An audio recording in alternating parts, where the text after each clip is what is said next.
उमा शंकर सिंह जो बहुजन समाज पार्टी के एमएलए हैं, उनके यहाँ इनकम टैक्स की रेड पड़ती है। और इनकम टैक्स की जब रेड पड़ती है तो इसको लेकर के राजनीतिक गलियारों में हंगामा मच जाता है। उनके जो समधी हैं दिनेश प्रताप सिंह, जो खुद भारतीय जनता पार्टी की सरकार में, उत्तर प्रदेश सरकार में मंत्री हैं, वो सामने आते हैं। वो बीजेपी और जो एजेंसीज है उन पर तरह तरह के आरोप लगाते हैं।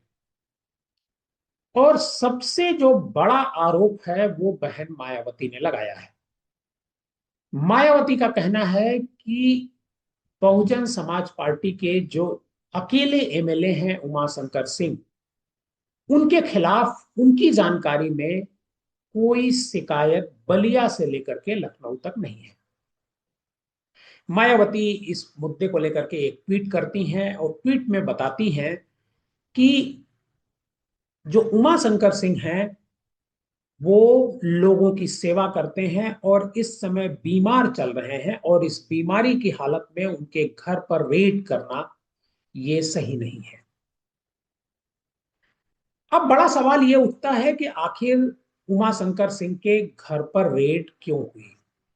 उमा शंकर सिंह के बारे में पहले मैं आपको बता दूं कि उमा शंकर सिंह बहुत बड़े कॉन्ट्रैक्टर हैं। और एक जमाने में उन्होंने ठेकेदारी शुरू की थी करीब 15-16 साल पहले।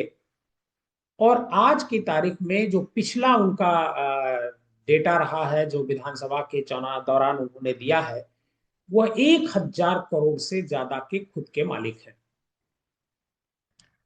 उमा शंकर सिंह के बारे में यह कहा जाता है कि पूर्वांचल में जितने भी ठेके हैं उमा शंकर सिंह के ही मिलते हैं। उनकी कंपनी का नाम है छात्र शक्ति। और उनका इतना दबदबा है, हालांकि सरकार बीजेपी की है और वो बीएसपी के एमएलए हैं, लेकिन उमा शंकर सिंह का दबदबा इस सरकार में भी है। और कहा जाता है योगी से, आदित्यनाथ से उनके बहुत ही नजदीकी रिश्ते हैं। और पीडब्ल्यूडी के जितने बड़े ठेके होते हैं, जिस पर उमाशंकर सिंह हाथ रख देते हैं, वो उनको ही मिलता है। उमाशंकर सिंह की तो ये तो ठेकेदारी की बात हो गई, लेकिन उमाशंकर सिंह को लेकर के इतनी पॉलिटिक्स क्यों हो रही है।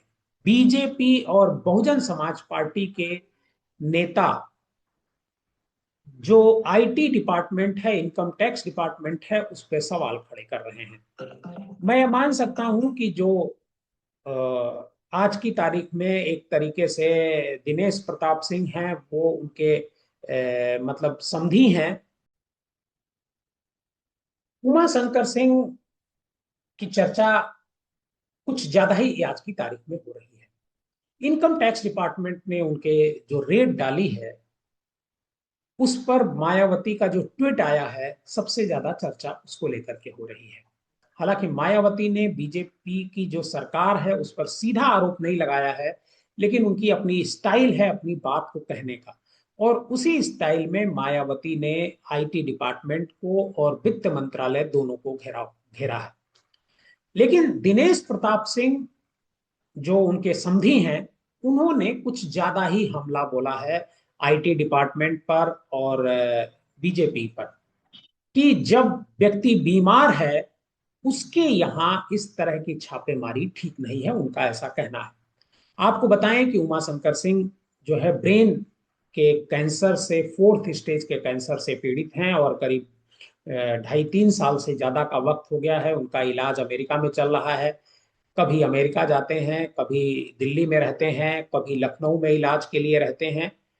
और कुछ दिन पहले ही मायावती उनके घर गई थी, उनसे मुलाकात करने, उनको देखने गई हुई थी। और मायावती, इससे पहले उनके परिवार में एक शादी होती है, उस शादी समारोह में भी उनके घर पर जाती हैं। अब सवाल ये उठता है कि उमा शंकर सिंह के यहां इस समय रेड क्यों हुई।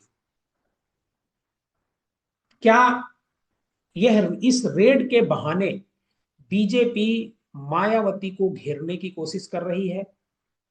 क्या मायावती पर हमलावर होना चाहती है बीजेपी, लेकिन सीधे नहीं होना चाहती है क्योंकि इसका उसको नुकसान उठाना पड़ सकता है। इसलिए वो उमाशंकर सिंह का सहारा ले रही है। दरअसल ऐसी चर्चा है, ऐसा कहा जाता है कि उमाशंकर सिंह अधिकारियों के पैसे अपने धंधे में लगाते हैं और कुछ नेताओं के भी पैसे अपने धंधे में लगाते हैं। कई नेता उनके पार्टनर हैं और अधिकारी भी पार्टनर हैं। जो उनके धंधे में पैसा लगाता है उसको अच्छा खासा रिटर्न जो है उनकी तरफ से पे किया जाता है। और एक बात और कही जाती है कि मायावती का भी पैसा उमाशंकर सिंह के धंधे में लगा हुआ है, मतलब उमाशंकर सिंह के इस कॉन्ट्रैक्ट के कारोबार में लगा हुआ है। वैसे उमाशंकर सिंह मायावती के जमाने में ही सबसे ज्यादा फ्लोरिश हुए। उसके बाद शिवपाल सिंह यादव जब पीडब्ल्यूडी मिनिस्टर रहते हैं समाजवादी पार्टी की सरकार में, उस दौरान भी उनको खूब ठेके मिलते हैं, बहुत सारे ठेके उनके हत्थे चढ़ जाते हैं। और मायावती जब सरकार में आती हैं तो उनके जमाने में तो बात ही अलग थी। लेकिन कहा जाता है कि मायावती का भी बड़ा पैसा जो है वो लगा हुआ है उमाशंकर सिंह के कारोबार में। और आज की तारीख में मायावती बीएसपी को मजबूत करने में जुटी हुई है। और बीएसपी को मजबूत करने के लिए उन्होंने जो ब्राह्मण वोट है, जो बीजेपी का वोटर है, उसको अपने पाले में करने की कोशिश में लगी हुई है। लगातार वो ब्राह्मणों को अपनी पार्टी में लेने की कोशिश कर रही हैं, उनके बारे में बयान दे रही हैं। इवन खुलेआम उन्होंने कहा कि ब्राह्मण उनके साथ आए, और ब्राह्मण उनके साथ जुड़ भी रहा है। बीजेपी को लगता है कि इससे 2027 में नुकसान उठाना पड़ सकता है।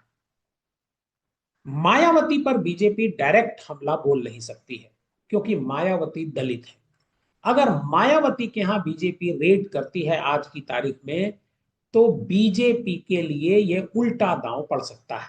और शायद इसी वजह से मायावती की एक तरीके से उनको घेरने के लिए, उनको दबाव में लेने के लिए बीजेपी उमाशंकर सिंह के घर इनकम टैक्स को भेजी है। और इनकम टैक्स उनकी जांच कर रहा है, लखनऊ में भी कर रहा है, आज भी जांच जारी है, और बलिया में भी कर रहा है। उनकी सारी कंपनियों के एक एक पेपर्स की जांच की जा रही है। और कहा जा रहा है कि कई करोड़ रुपए का अवैध, मतलब गलत ट्रांजैक्शन जांच में पाया गया है। और बहुत करोड़ों रुपए ऐसे हैं जो विदाउट टैक्स उनके पास है। तो मायावती को घेरने के लिए ये रेड की गई है, ऐसा जानकारों का कहना है। और पॉलिटिकल सर्किल में भी इसकी चर्चा है, क्योंकि मायावती का पैसा उनके यहां लगा है। तो अगर इनकम टैक्स डिपार्टमेंट को ये पता चल जाता है कि ये पैसा मायावती का है, किसी तरह का कोई ट्रांजैक्शन पकड़ में आ जाता है, तो मायावती पर दबाव बीजेपी बना सकती है। और मायावती के बारे में कहा जाता है कि वो बीजेपी की बी टीम है। हालांकि इस बार 2027 के चुनाव में अभी करीब एक साल का वक्त है, और इस दौरान मायावती ये कोशिश कर रही हैं ये समझाने की पूरे प्रदेश के लोगों को, देश के लोगों को, कि मायावती का बीजेपी से कोई रिश्ता नहीं है। इसी वजह से उन्होंने जो सबसे बड़ा वोट बैंक है भारतीय जनता पार्टी का, ब्राह्मण, उसको अपने तरफ करने की कोशिश में लगी हुई है। वो ये जानती हैं कि 2012 में ब्राह्मणों की बदौलत ही वो पूर्ण बहुमत की सरकार बना पाई थी। इससे पहले वो बीजेपी के साथ ही सरकार बना पाई, मतलब सत्ता में आ पाई थी।